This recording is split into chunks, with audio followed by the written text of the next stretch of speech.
My own son spat in my face right there in front of his wife. No shouting, no warning, just a flash of rage that cut deeper than any blade. In that single moment, 30 years of fatherhood, the sleepless nights, the sacrifices, the dreams I carried for him, collapsed into silence. I didn't yell, I didn't hit back. I just stood there, feeling the weight of every choice I'd ever made for a child who no longer saw me as a man worth respect. That was the moment I knew something inside me had broken. Not just the bond between a father and his son, but the quiet faith I'd built my entire life around. What came after wasn't revenge, it was awakening. And the path that followed would change everything I thought I knew about love, dignity, and what it really means to let go. Before we dive into today's story, take a moment to share where you're tuning in from. We love seeing how our stories connect people from all around the world. Your comments and thoughts bring this community to life, and we're so grateful to have you on this journey with us. If you haven't already, don't forget to subscribe and turn on notifications so you never miss a new story. Now, grab a cozy seat, maybe a cup of coffee or tea, and prepare yourself for a tale that will captivate your heart from beginning to end. Let's begin. The morning began with the sound of gulls cutting through the gray air above Lake Union. From my porch, the water looked like brushed steel, the kind that holds no reflection, only memory. I stood there a moment, letting the chill damp settle on my skin before stepping back inside. At 72, I've learned that silence at dawn is its own kind of prayer. I filled the kettle, measured my tea, and waited for the faint whistle that meant routine was still intact. My days have become a choreography of small consistencies: warm water over leaves, the scrape of toast, the pill organizer lined in perfect symmetry. The quiet tick of order keeps grief in its lane. On the piano stood Elena's photo taken the summer before she passed. She wore her gardening hat, the one she hated but humored me with anyway. I dusted the frame each morning like clockwork, as though keeping the glass clean could keep her closer. When I step outside, Seattle smells of rain, even when it hasn't fallen. I jog, slowly now, along the lake trail. My knees complain, my breath cut short, but the ritual matters more than the distance. A young man passes me in a rush of earbuds and ambition. I nod, he doesn't see, that's all right. When you've lived long enough, invisibility stops feeling like insult and starts feeling like armor. Back home, I check the notes in my pocket notebook. Fix the porch light, buy new screws for the banister, ferry at 9:40 to Bainbridge. I still draw boxes to tick off tasks. Engineers never stop designing, even when the blueprints become to-do lists. The radio murmurs the day's forecast, partly cloudy, highs in the 50s, as though anything else could exist here. I fold the Seattle Times, slide it under the sugar bowl, and glance at my phone. One text from Heather. Reminder. My birthday thing tonight, 6 p.m., Willow and Vine. Would love if you dropped by. I read it twice. The would love feels polite, not warm. Still, I reply, see you there. My son Miles will be there, of course. He's good at performing family in public. In private, he's become a polished version of impatience. Salesman smile, clock always running. He's 38, a regional manager for some medical tech firm, and convinced that wealth is proof of wisdom. His sister June, the younger one, teaches literature in Tacoma. She visits more often, but she's learned to step carefully between her brother and me. Since Elena's death, our family gatherings have turned into something resembling networking events. Miles talks numbers, Heather films moments for her social feed, and I nod on cue. Still, I show up. A father doesn't vanish from his children's story, even when the story stops making room for him. Before catching the ferry, I make tea for the road and lock up the house. The living room smells faintly of lemon polish and rain. On the corkboard hang grocery receipts, the HOA notice about driveway maintenance, and my checklist for the cabin: clean gutters, patch deck rail, refill propane. It comforts me, evidence that I still keep things running. As I pass Elena's piano, I touch one ivory key. The soft note trembles, then dies. It's enough. Outside, the street is still wet from last night's drizzle. The neighbor, Paul, walks his retriever and waves. "Morning, Graham," he calls. "Morning," I answer, my voice a bit rough. "How's the knee?" Still attached, he laughs. You heading out? Cabin for the day. Lucky man, he says, and means it. Lucky, I suppose in many ways I am. Health that holds, a pension that pays, a roof that doesn't leak. Still, luck feels thin when the house echoes only with your own footsteps. The ferry lot smells of diesel and coffee. I park the old Subaru, join the line of commuters clutching thermoses. Most stare at screens. I watch the horizon lighten. Across the bay, Bainbridge floats like a gray promise. I used to bring Miles there every summer, crabbing, hiking, late-night bonfires where he'd fall asleep against my shoulder. He was a good kid once. So many of them are before pride hardens in their bones. I board, find a window seat, and pull out my pocket notebook. The ferry horn bellows deep and steady. Each crossing feels the same. A few tourists snapping photos, a handful of locals napping behind earbuds, the low hum of the engine beneath our feet. I jot down a thought. Promises matter most when nobody's watching. Elena used to say something similar. Integrity is what you do when the door's closed. I've kept her words like scripture. By mid-morning, the island appears, its shoreline thick with evergreens. I'll spend a few hours cleaning the cabin, maybe replace the porch bowl before heading back. Later tonight, I'll drive south to the winery for Heather's birthday gathering. I picture her surrounded by friends in polished shoes, glasses clinking, Miles holding court with his sales stories. I'll bring a small bouquet. Elena always said you never arrive empty-handed. The ferry docks. I wait for the crowd to move, then step onto the ramp. The air here smells sharper, salted with pine. I breathe deep the way people do when they want to remember being alive. In the car, I check my phone again, another message from Miles this time. Dad, if you're coming tonight, don't wear that old brown jacket. Heather's folks are kind of formal. I stare at the screen, no greeting, no punctuation, just that command pretending to be advice. I start to type a reply, then delete it. Let him think what he wants. I drive off the ferry, tires crunching over gravel, and the road winds through stands of cedar until the cabin appears. Modest, weather-worn, still ours. I unlock the door and step into a space that smells of dust and sea air. A thin beam of light cuts across the floor. Everything waits exactly as I left it last fall.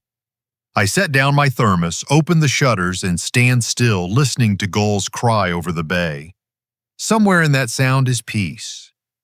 Somewhere else, the faint warning of storm. The drive from Bainbridge to Tacoma took longer than I expected. The sky had already dimmed into that copper hue that hovers between day and dusk. Rain misted over the highway, blurring taillights into thin red threads. I kept the radio off.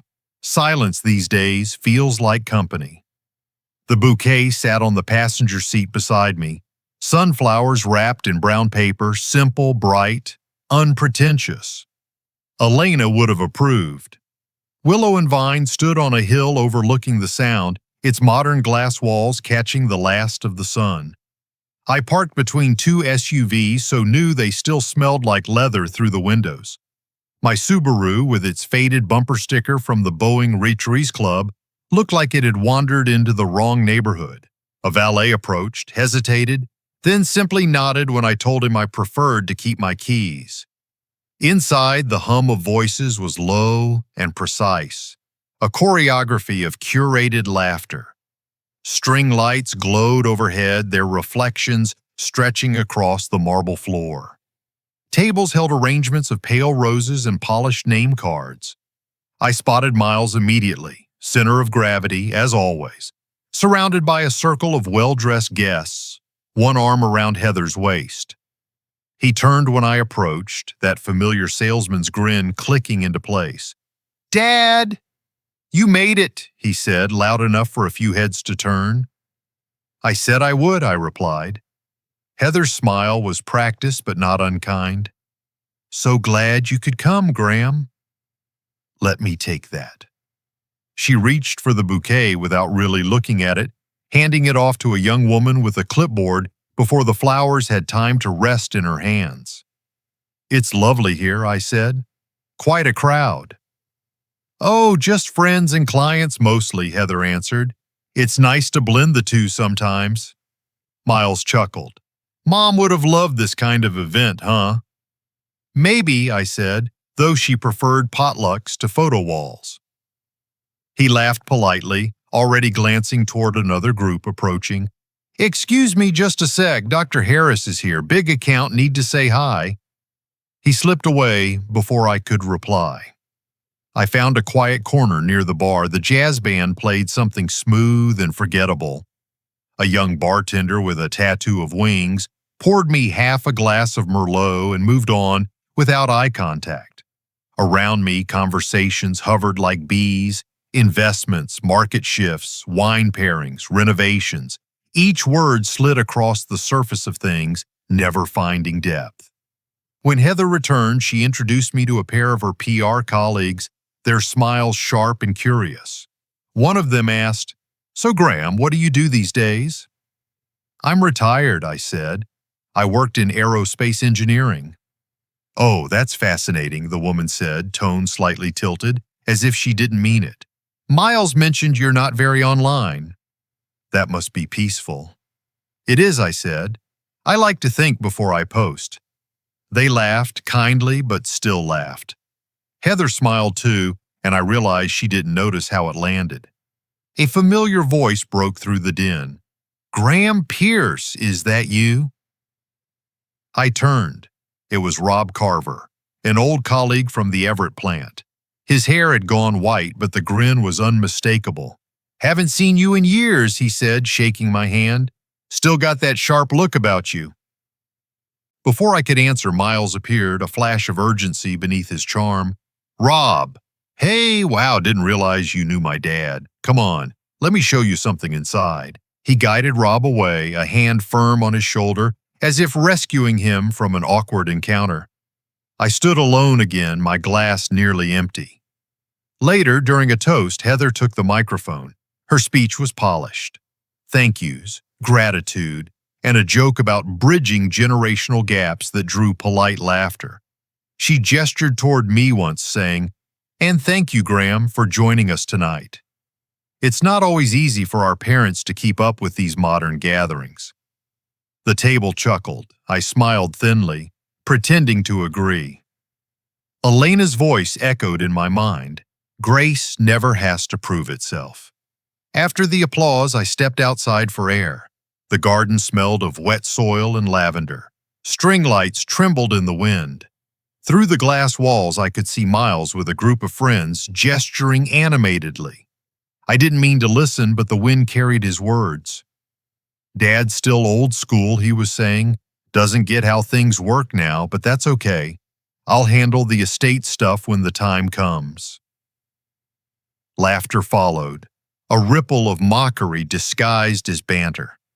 I stood there for a long moment, my hands resting on the railing. It wasn't the words that hurt, it was how easily they came. The same boy who once built model rockets with me in the backyard now joked about inheritance over wine. I went back inside, face composed. Miles noticed me and smiled too wide.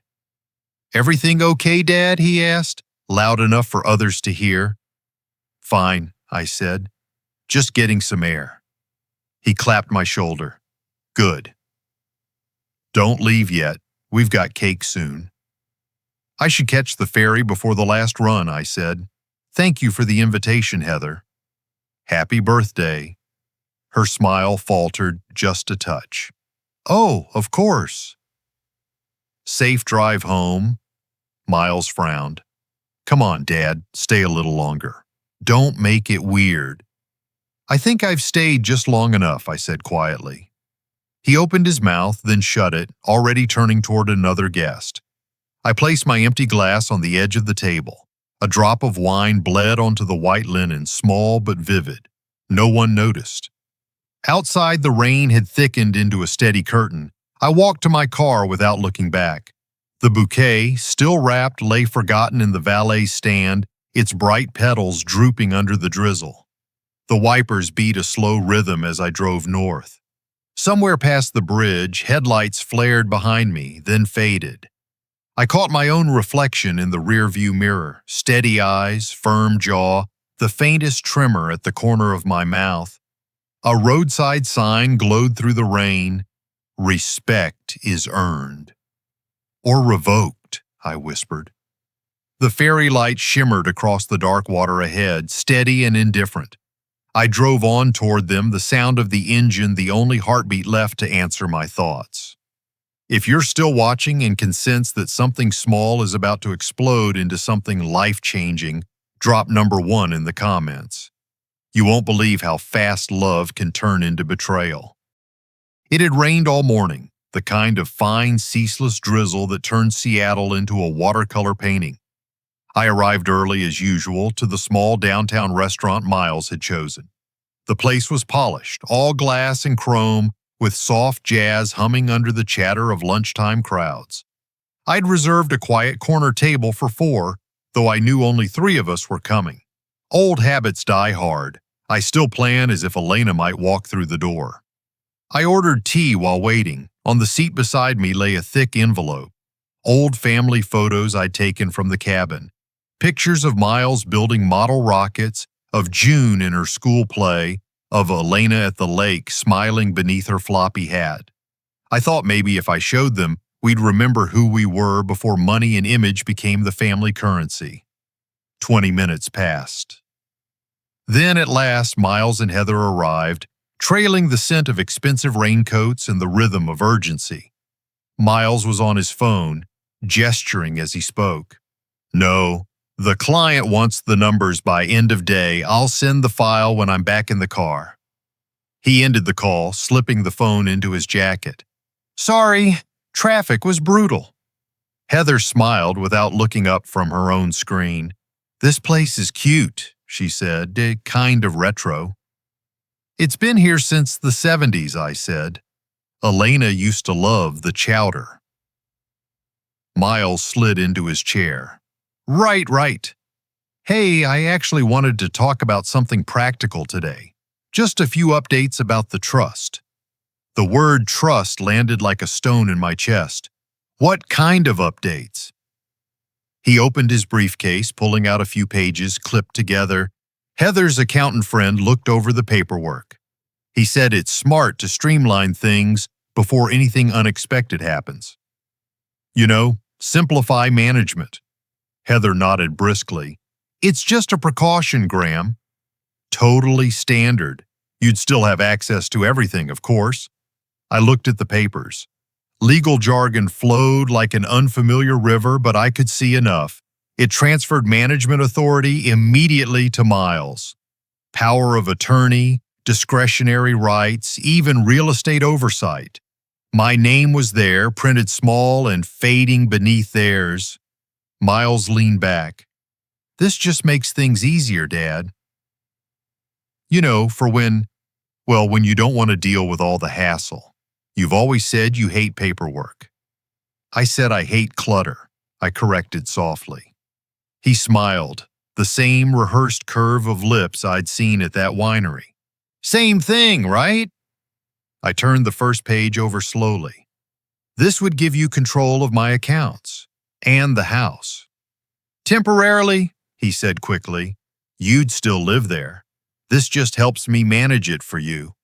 I looked at him, really looked at him. The boy who once brought me broken radios to fix now wore a watch that probably cost more than my car. "Manage," I said. "That's an interesting word." Heather sighed, her tone shifting into soft condescension. "Graham, we just don't want things to get complicated later. It's better if Miles steps in early." I folded the papers and set them down. "And June?" I asked. "Does she know about this?" Miles frowned. "June doesn't understand finances." "You know that." The tea had gone cold. I took a breath, steady, measured. "I'm not signing." His eyes flashed irritation, quick and sharp. "Why not? Don't you trust me?" "I trust character," I said, "not convenience." He leaned forward, voice tightening. "Dad, this is ridiculous. You're letting your pride get in the way of..." "Of what?" I asked quietly. "Your comfort?" A few diners nearby turned their heads. Heather reached for his arm, whispering, "Miles, keep your voice down." But he didn't. "You can't even keep up with online banking, Dad." "You're living in the past. I'm trying to make sure things don't fall apart when you—" He stopped himself, realizing too late what he'd nearly said. "When I what?" I said. "Die?" He exhaled through his nose. "Look, you're not getting younger. This is just preparation. Stop acting like I'm stealing something." I felt my pulse slow, not rise. Elena always said anger was wasted energy. I folded my napkin carefully. "Then why does it feel like theft?" "Oh," he stood abruptly, voice rising. "Because you're making it that way. God, you can't even appreciate that I'm trying to help." The waiter froze mid-step, conversations dimmed. I stood too, ready to leave. "We're done here," I said. Heather tried to intervene. "Miles, please." But he was already red-faced, the performance cracking. "You think you're so noble sitting there judging me? You don't understand how the world works anymore." "I understand respect," I said. Something broke then. He grabbed his wineglass, half full, trembling in his hand, and as he gestured, the red liquid sprayed outward, a sharp splash that caught my cheek and collar. A murmur rippled through the room. Heather gasped, too late. For a heartbeat, everything went still. Miles's voice shrank to a whisper. "Dad, I didn't mean—" I took my napkin, wiped the stain from my face, and folded it neatly beside the unsigned document. "You just wrote your own inheritance," I said. I left the restaurant to the sound of quiet forks and collective discomfort. Outside, the air was cold enough to sting. Rain fell harder now, mixing with the warmth on my cheek until it all felt the same.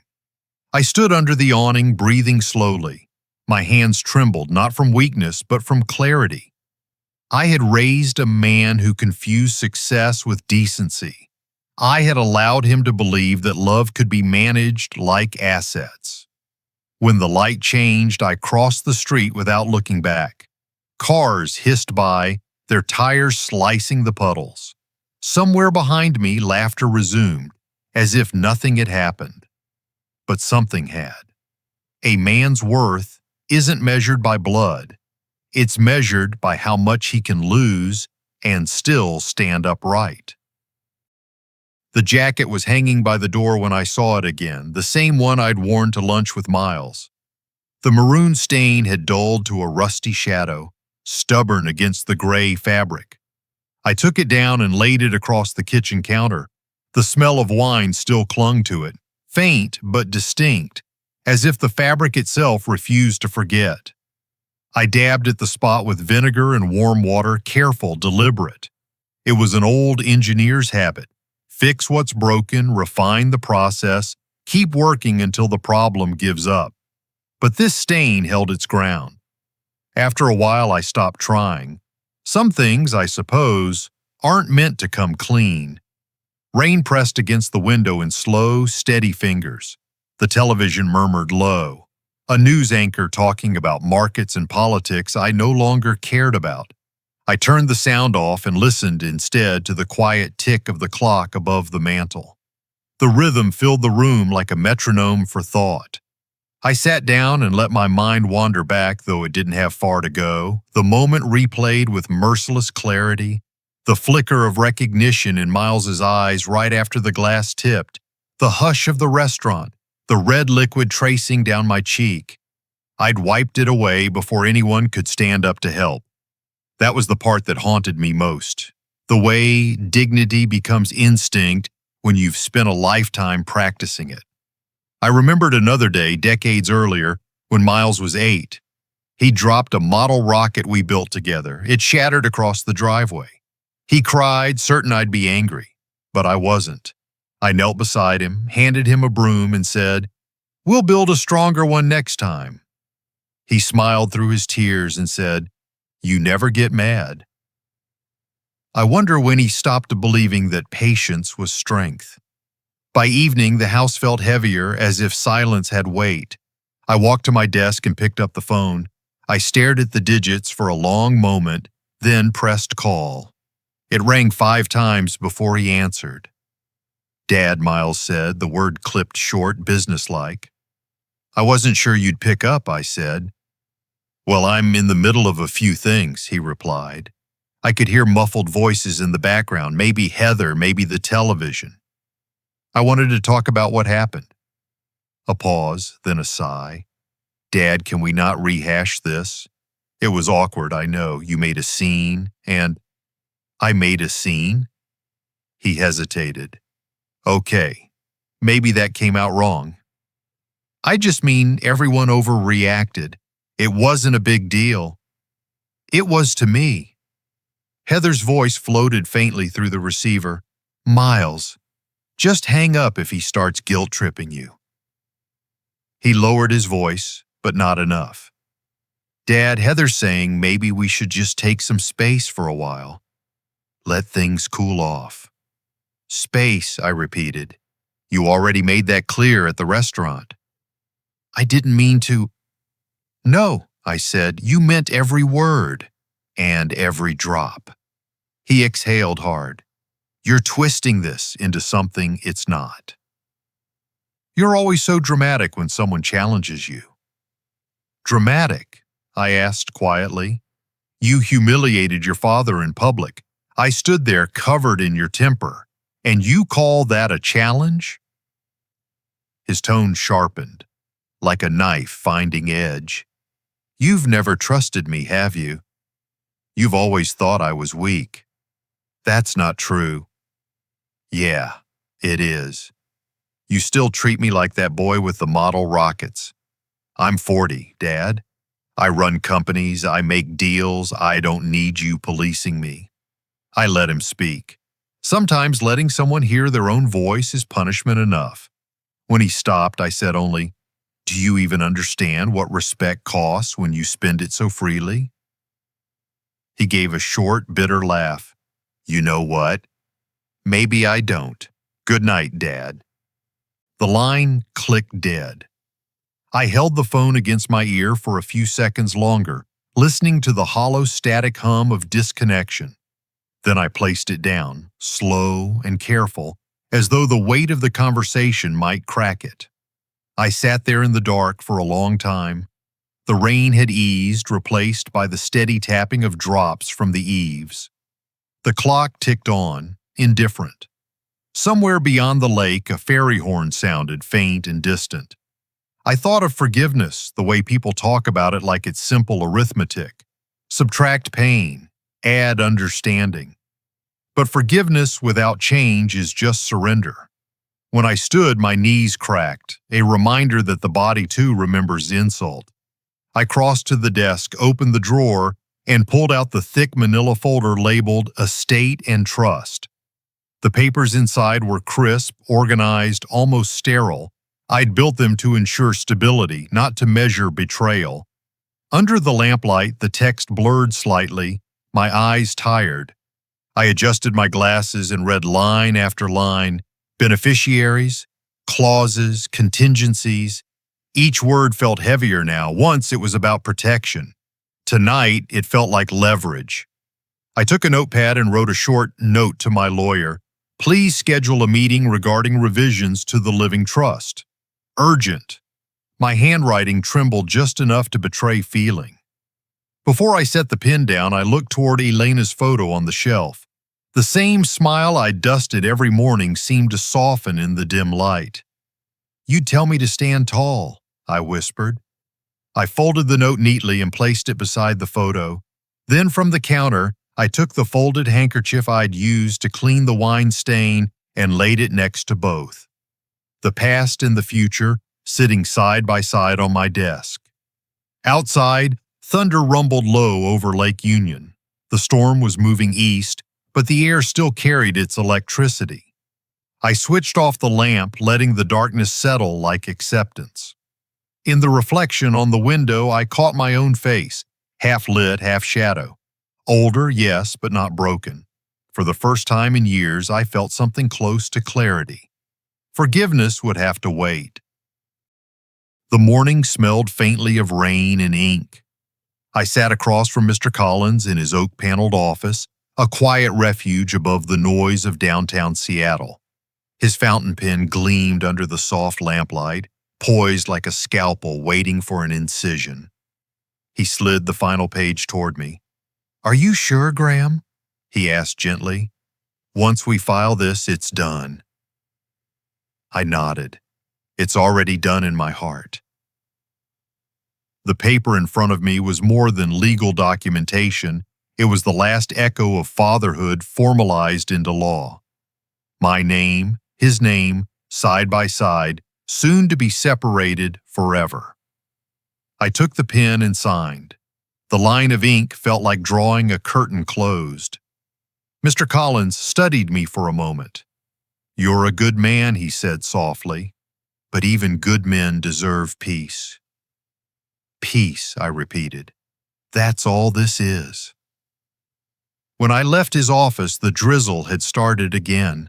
Seattle always wept in the background, as if the city understood regret better than sunlight. I walked home along the waterfront, the smell of coffee and wet cedar mixing with the faint metallic tang of rain. Every step felt lighter.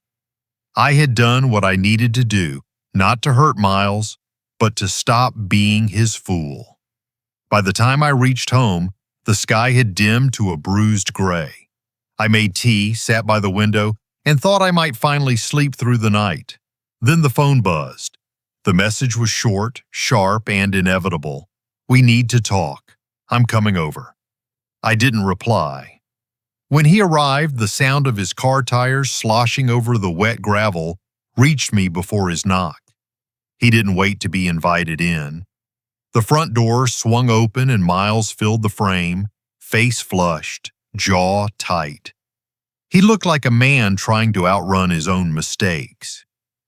"You've gone too far, Dad," he said, thrusting a folded letter at me. "The bank called." "The accounts are frozen. What the hell are you doing?" I didn't stand. "Sit down, Miles." "I'm not sitting," he snapped. "Do you know what this looks like?" "Heather's furious. We can't even pay the mortgage on—" "That's interesting," I interrupted. "You never mentioned a mortgage before." "On what, exactly?" He blinked, realizing too late that he'd said too much. His eyes darted to the side. "That doesn't matter. You're overreacting. You can't just undo things because you're angry." "I'm not angry," I said. "I'm awake." He started pacing, every movement tight, controlled, the way he always did before saying something cruel. "You think you're teaching me a lesson? This is pathetic. You're sabotaging your own family." I stirred my tea slowly, the spoon clinking against porcelain. "Family, Miles, is built on respect. You traded that for comfort." He laughed, a sharp, brittle sound. "Respect? You humiliated me. You embarrassed me in front of everyone at that restaurant." I looked at him evenly. "You spat in my face." "That wasn't—" He stopped. "It wasn't like that." It was exactly like that. For a moment, the room went still except for the rain against the glass. I could see the tremor in his hands, anger, fear, maybe both. Then something in him cracked. "I was just trying to protect what's ours," he blurted out. "You're old, Dad. You forget things. You don't manage money the way you used to. I was trying to make sure things didn't fall apart." "By transferring my assets into your name?" His mouth opened, then shut again. The silence between us turned heavy, suffocating. "So that's what this was about all along," I said quietly. "Not safety. Control." He turned away, rubbing his temples. "You don't understand. Heather's friend, he's an advisor. He said we could set up the accounts to make things easier when you're gone." "When I'm gone," I repeated, tasting the words. "You were planning for my absence before I'd even left the room." He spun back toward me. "I was planning for the future. You were erasing me from it."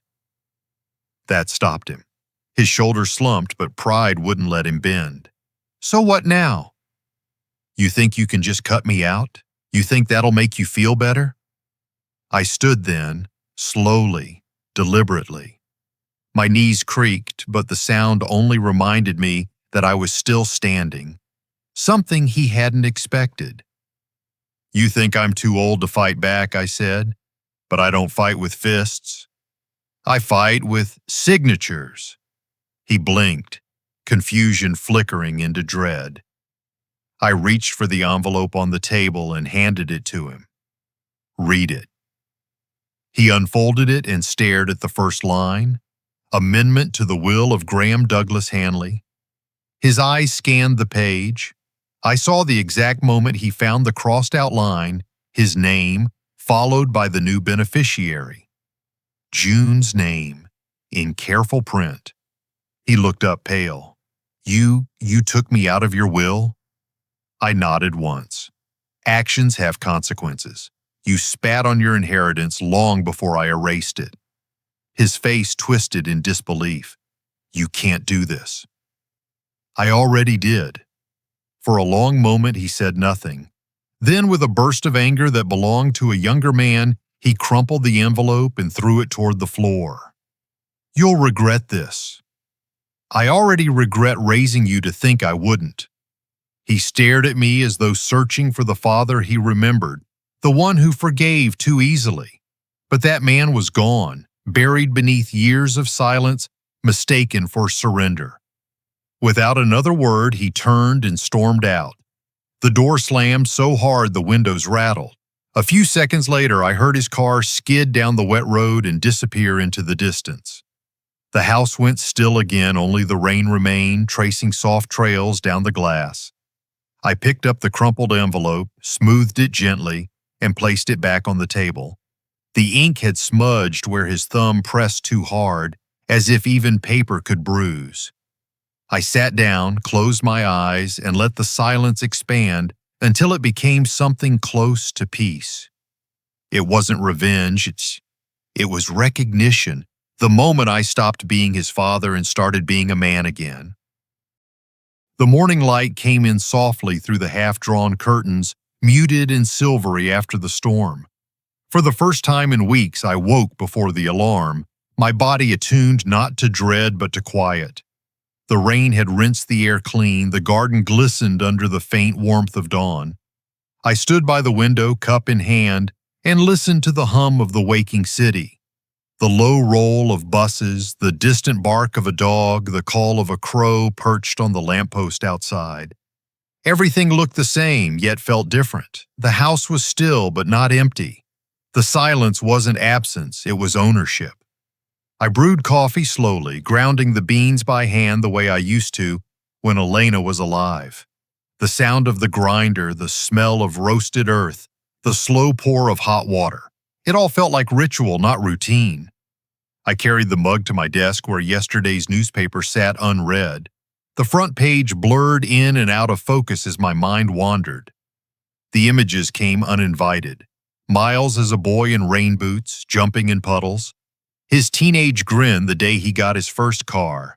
His first handshake after college, when he promised he'd make me proud.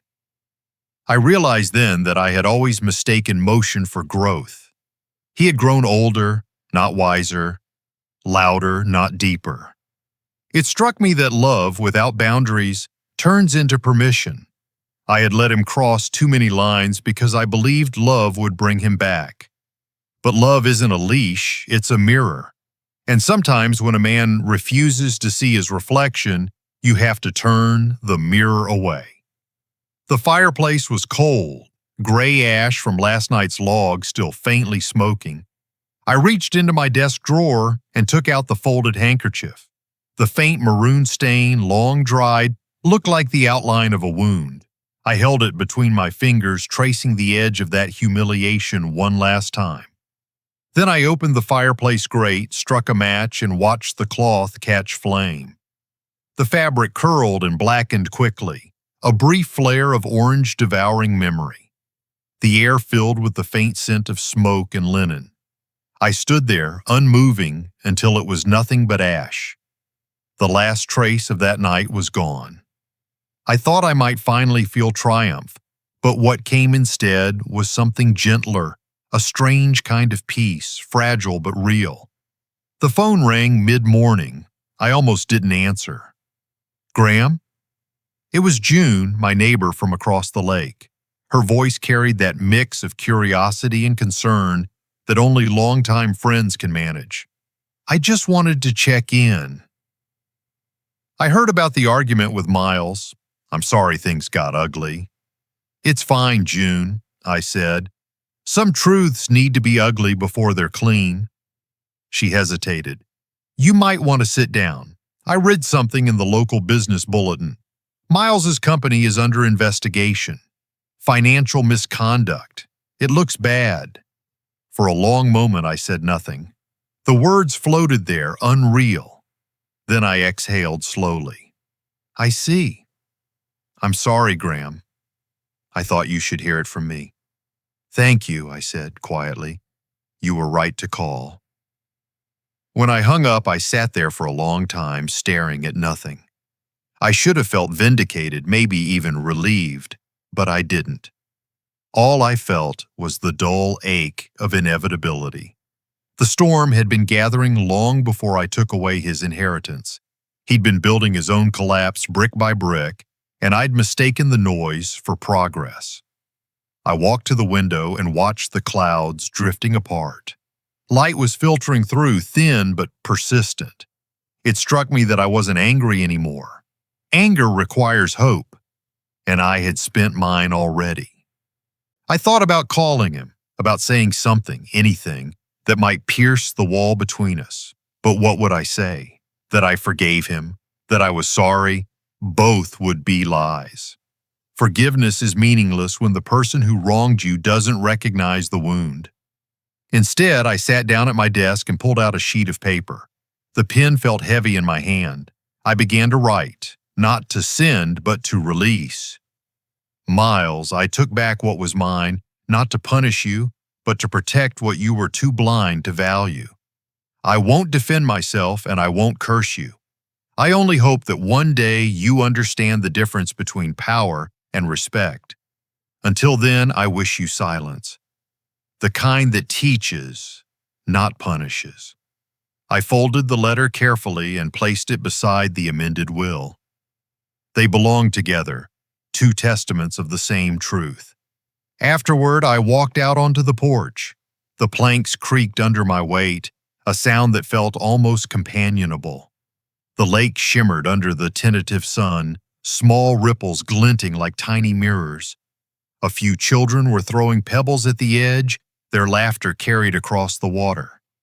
The air smelled of wet earth and cedar. I breathed it in slowly. For the first time, it didn't sting. In the distance, a heron lifted from the shallows, its wings catching light as it rose. I watched it glide over the lake, steady and unhurried, until it disappeared beyond the trees. I realized then that silence wasn't emptiness. It was permission to begin again. I whispered, "You'll learn, my son. You'll learn not with anger, not with vengeance, but with something that almost resembled faith." Then I went back inside, poured myself another cup of coffee, and sat at the kitchen table. The house hummed softly with the rhythm of ordinary life. Sometimes silence isn't a punishment. It's the final gift a father can give to a son who no longer listens. Sometimes silence is the loudest truth a man can speak. 2 weeks passed like a long exhale. The storm had moved on, but its echoes still lingered in the corners of my house. The smell of rain in the wood, the faint hum of silence that filled the rooms where voices used to live. I woke each morning before the sun, not because I wanted to, but because sleep no longer held me the way it once did. The days had grown colder. October sunlight slanted low and weak through the windows, catching dust motes that danced in quiet rebellion. I filled my time with tasks too small to matter but too necessary to skip. Tightening hinges, trimming the rose bushes, cleaning the gutters before the next rain. It wasn't about productivity anymore. It was about rhythm. When the world falls apart, you rebuild it one small motion at a time. The phone hadn't rung since Miles left that day. I wasn't surprised. What did surprise me was how quickly the world around us had taken sides. People always do. At the community center where I'd volunteered for years, conversations would stop just long enough for me to notice. Smiles became shorter. Politeness, too, polished. One afternoon, while buying groceries, I overheard two women near the produce aisle.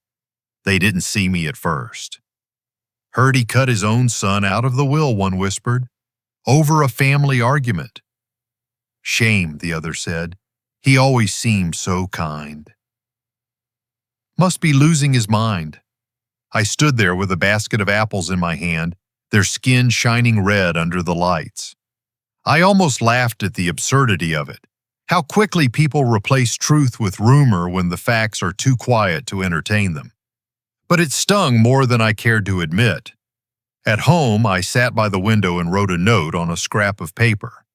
Am I protecting my dignity or burying my heart? I left it on the desk beside Elena's photo. She would have had an answer for me, or at least a kind of wisdom that sounded like one. The days blurred. The rain returned. Life, indifferent as always, went on. Then, one gray morning, an envelope arrived. Thick paper, formal seal, my name printed neatly across the front. The sender, Law Offices of Harrison and Bloom. I already knew what it was before opening it. Inside, a single page. Notice of intent to contest the will of Graham Douglas Hanley. Miles was challenging the amendment. The letter claimed I was under undue influence and not of sound mind. It was written in the neutral cruelty of legal language, clean, polite, utterly soulless. I read it twice. My hand didn't shake. Instead, I felt a deep, quiet sorrow, the kind that settles in your bones. He hadn't just lost respect, he'd lost shame. That afternoon, I met with Mr. Collins again. His face was drawn, his tone careful. "We can fight this," he said. "I've handled worse. But you should be prepared. This could get public." Embarrassing. I nodded. Let him try. The truth needs no defense. He studied me for a moment. "You're remarkably calm about this." "I've already survived worse," I said. The loss of a son isn't new. It just has more paperwork this time." He didn't argue. He just placed a hand on the folder and said softly, "I'll take care of it, boss." When I left his office, the air outside was sharp and cold. I walked down to the lake instead of going straight home. The water was still, the surface holding the reflection of a pale sky. A boy stood on the dock trying to fix a broken fishing pole. He must have been 15, maybe 16, awkward, hopeful, determined. "Need a hand?" I asked. He looked up hesitant, then nodded. Together we realigned the reel, tied the line back through the guide, simple repairs learned long ago. When we finished, he smiled. "Thanks, Mr. Hanley. You helped me once before at the community center, told me not to give up on things that take time." I blinked. "I said that?" "Yeah, guess I needed to hear it twice." He jogged off, fishing rod slung over his shoulder. I watched him go until he disappeared among the trees. For a brief moment, something inside me lifted. Maybe that was the point of it all. Not legacy, not inheritance, just leaving behind something that helped someone else stand a little taller. When I returned home, the light was fading. I poured myself a glass of water and sat in the same chair where Miles once sat as a boy, legs too short to touch the floor. The memory arrived uninvited but not unwelcome. Back then, the world still believed in second chances. I picked up the note I'd written earlier and turned it over. On the back, I wrote, "Peace always costs something. I just paid my share." Then I folded it neatly and placed it in the drawer. Some truths don't need to be shared, they just need to be kept. That night, I lit a small lamp beside Elena's picture. The flame flickered softly, casting her face in golden shadow. Outside, the wind picked up, scattering the last of the autumn leaves across the lawn. I stood at the window and watched them swirl, each leaf spinning its final dance before touching ground. There was beauty in that too, in endings that didn't beg to be rewritten. The world was quieter now, but not empty. It hummed with the kind of silence that follows understanding. Sometimes the quietest endings echo the longest. The first frost arrived quietly, dusting the rooftops with silver and turning the air into glass. I noticed it that morning through the kitchen window, the way light caught on frozen leaves, holding still as if the world had paused to breathe. It had been a month since the letter from Miles's lawyer, and in that time I'd learned that silence, like winter, can either suffocate or cleanse, depending on how you meet it. Mr. Collins called the following week. His tone was brisk but relieved. "Good news," he said. "The contest is over." They didn't have enough grounds to move forward. "So it's finished," I said. "It's finished." I thanked him, hung up, and sat there for a while, phone still in hand. I felt no victory, no sense of conquest, only the slow unwinding of some things that had been wound too tight for too long. Closure isn't always loud. Sometimes it's the sound of a weight setting down gently. After that, the house began to feel different, not emptier, just quieter in a way that felt earned. I started repairing things again, small, forgettable repairs that filled the space where worry used to live. I painted the back fence, fixed a broken window latch, replaced a flickering light bulb that had annoyed me for months. There was a kind of grace in those acts, like reclaiming parts of myself that had been left untended. In the evenings, I would light the fireplace, sit with a cup of tea, and let the warmth find its way back into the corners of the house. The crackle of wood replaced the sound of anger. I didn't try to fill the silence anymore. I let it speak. One afternoon, June stopped by with her usual mix of good intentions and candor. "You can't keep hiding in this museum of your own thoughts," she said, setting down a pie she'd baked. "Come back to the community center. We need someone who knows how to fix the old donation shelves before they collapse." "I'm retired from heroics," I told her. She smirked. "You're not retired from kindness." So I went. The center hadn't changed much. Same beige walls, same smell of coffee and disinfectant, same bulletin board crowded with flyers for yoga classes and missing cats. But the people were different. They greeted me with cautious warmth, the kind reserved for someone they'd once judged and quietly decided to unjudge. I worked in the storage room that first day, sorting donated clothes with a younger volunteer named Ethan. He reminded me of Miles, not in looks, but in the restless way he filled silence with energy. "You really built half the shelves here?" he asked. "Most of them," I said. "They've held up better than I have." He laughed, not realizing how true it was. We worked side by side, folding shirts, stacking boxes, trading small talk that didn't need meaning. It felt good, the kind of good that doesn't demand recognition. Toward the end of the day, I opened one of the donation bins and froze. Inside was a jacket, a dark wool one, neatly folded. I knew it instantly. The stitching on the cuffs, the worn leather buttons, the faint smell of cedar oil. It was the jacket I'd given Miles years ago, the one I bought him after his first promotion. Inside, the label was still there, written in my own handwriting, "To Dad, for everything you fixed." I stared at it for a long time, the air around me thick with memory.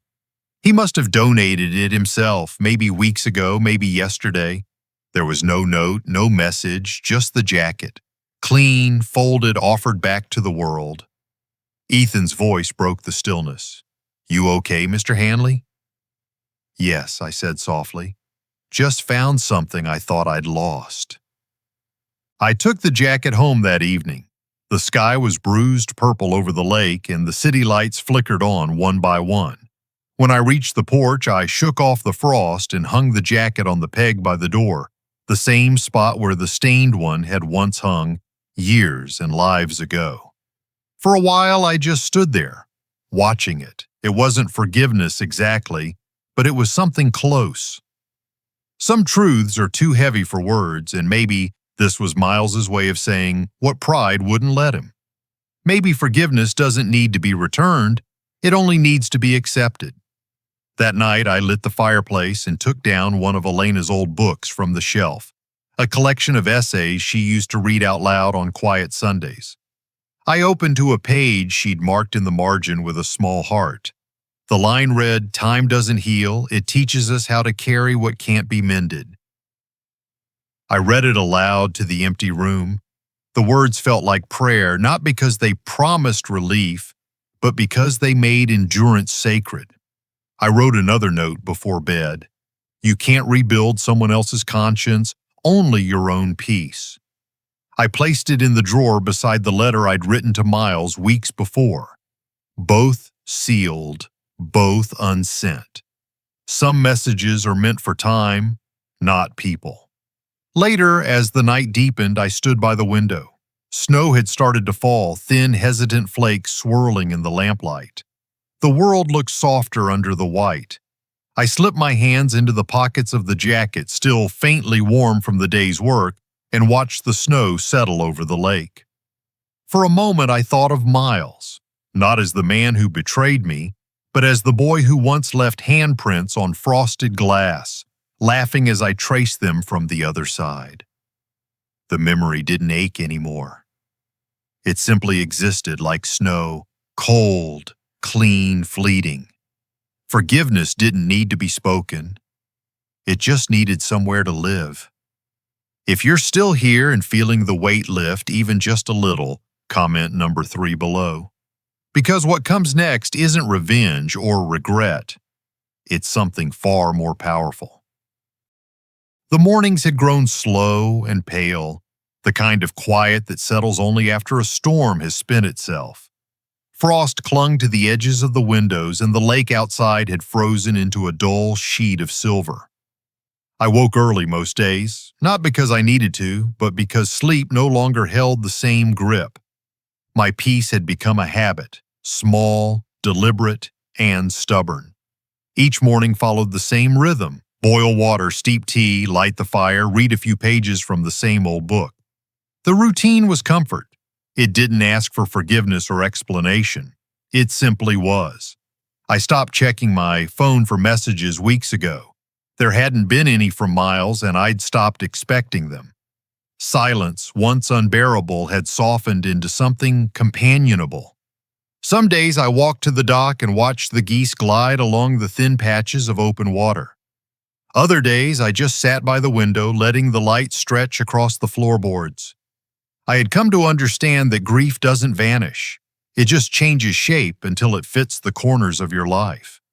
One afternoon, as I sorted through mail stacked on the counter, I found a plain white envelope.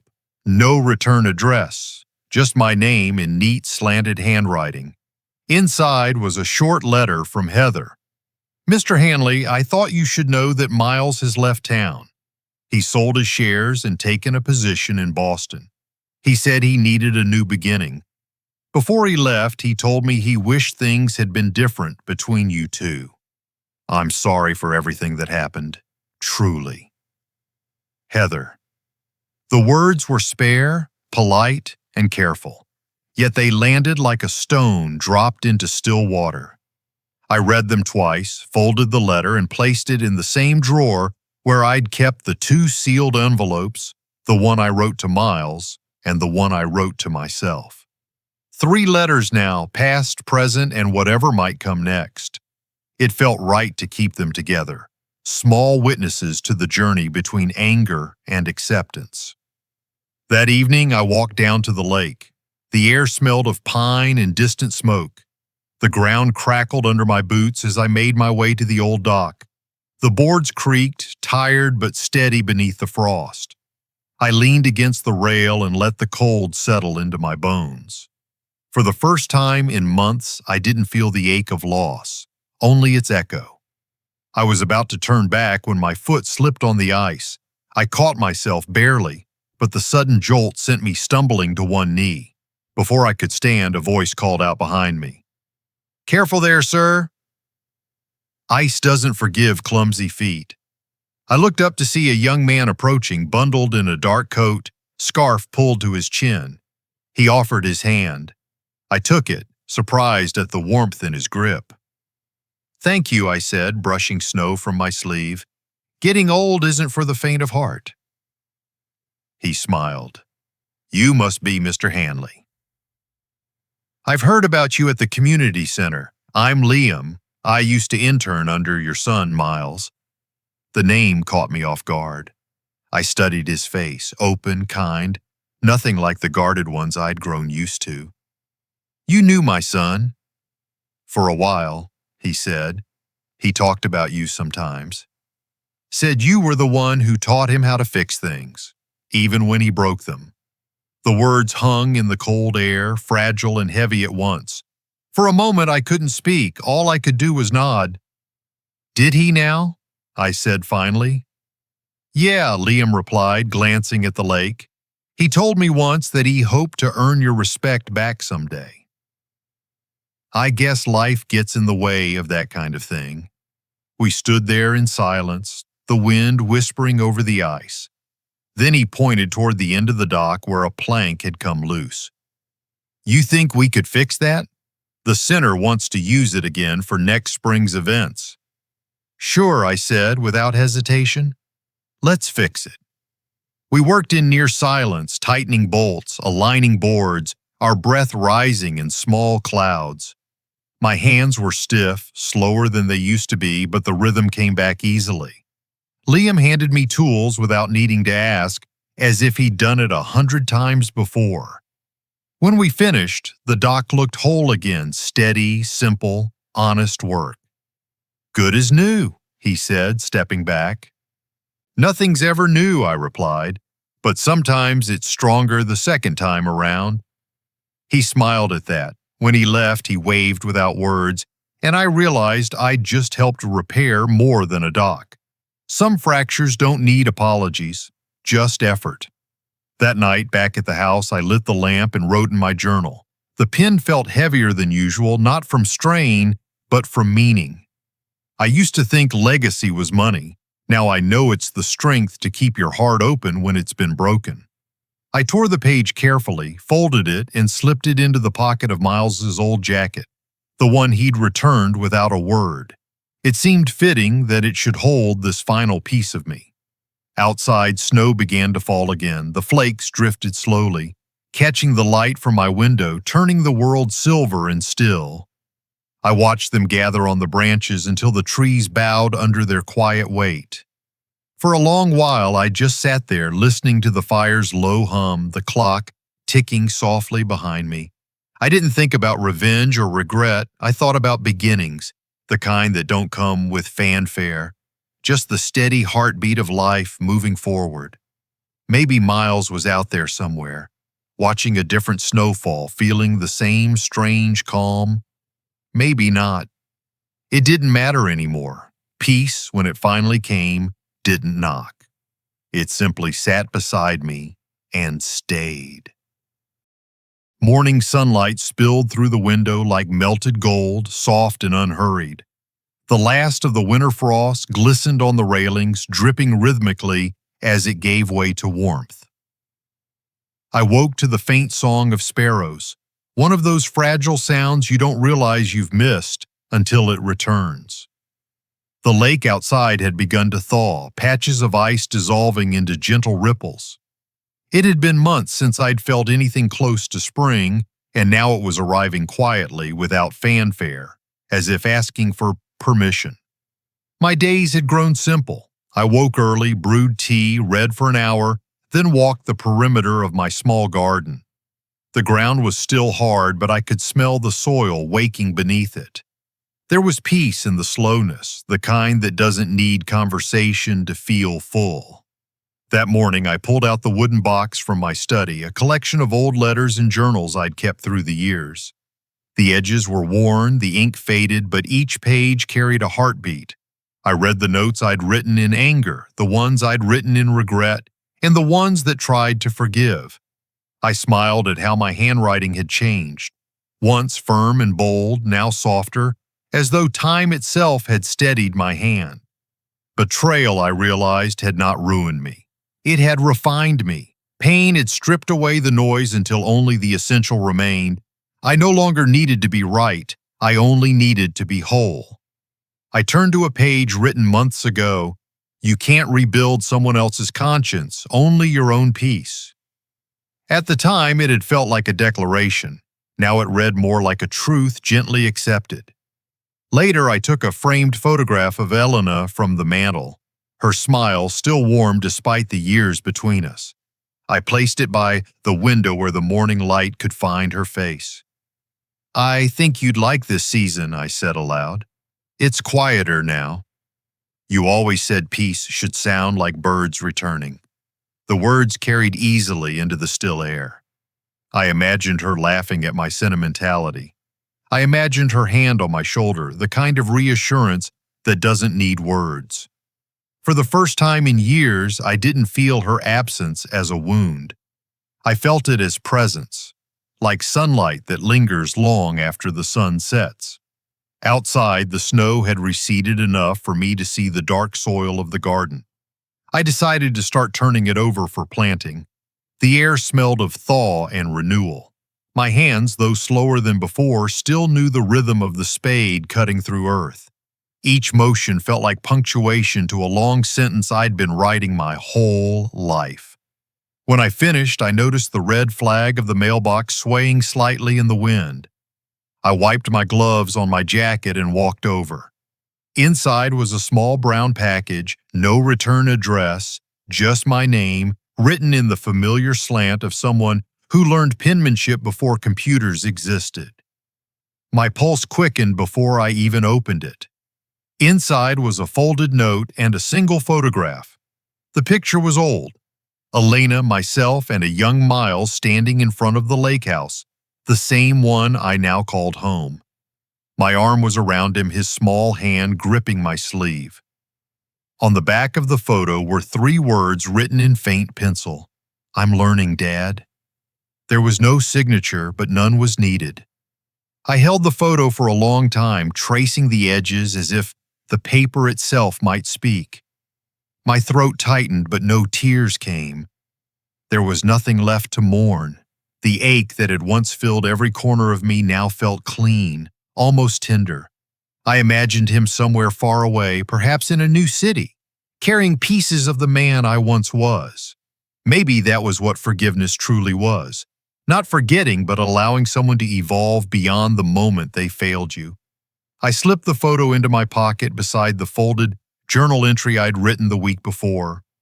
Then I went back to the garden. I planted seeds, lavender, thyme, and a few wildflowers that Elena had once loved. The soil was cold against my fingers, but I covered each seed gently, patting the ground as though tucking them into bed. As I worked, a sense of quiet reverence filled me. I wasn't just planting a garden, I was planting continuation, proof that something beautiful could still grow from a place that had known pain. When the work was done, I stood back and looked at the yard. The snow patches gleamed against the dark soil, the lake shimmered under a slow sun, and for a moment, it felt as though the whole world had exhaled. I went inside and poured tea, the steam curling upward in lazy spirals. Sitting at the table, I began to write again, not a letter, not a confession, just a reflection. Dignity isn't what others give you.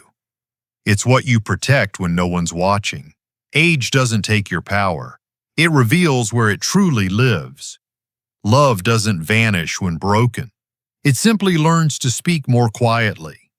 I read the words over once, folded the page, and slipped it into the same jacket pocket as the photograph. The weight felt right, memory balanced by meaning. Evening fell gently, the sky a watercolor of amber and lavender. I sat on the porch wearing that same jacket and watched the lake shimmer as the last of the sunlight touched its thawing surface. Somewhere in the distance, a loon called, its cry long and low, echoing across the water like a benediction. For the first time in a long time, I smiled not for what had been lost, but for what remained. Love, once broken, doesn't disappear. It just learns to speak more quietly. In the end, life has a way of teaching us that healing doesn't arrive like thunder. It whispers. It moves slowly, like light creeping into a room you thought would always stay dark. Betrayal, loss, regret, these things don't vanish. They shape us, carve us into quieter, wiser versions of who we once were. And sometimes the greatest victory isn't revenge or even justice, it's peace. We learn that forgiveness isn't always something we give to others. Sometimes it's the gift we owe ourselves, the moment we decide to stop bleeding for things we can't change. Dignity isn't built from pride or wealth. It's built from endurance, the courage to stand even when no one's watching, even when the world forgets your name. Love, too, transforms. It doesn't end when it's broken. It just learns to speak in softer tones, through memories, through compassion, through the quiet strength to keep going. And that's where true grace lives, not in perfection, but in persistence. If this story touched something in you, if it made you pause, reflect, or simply feel a little less alone, take a moment to share your thoughts below. Tell us what part spoke to you most or what it reminded you of in your own life. We read every word and your voice keeps this space alive. And if you haven't already, make sure to subscribe and turn on notifications so you never miss the next story. A story that might just remind you how strong the human heart can be. Thank you for being here, for listening, and for feeling this with us.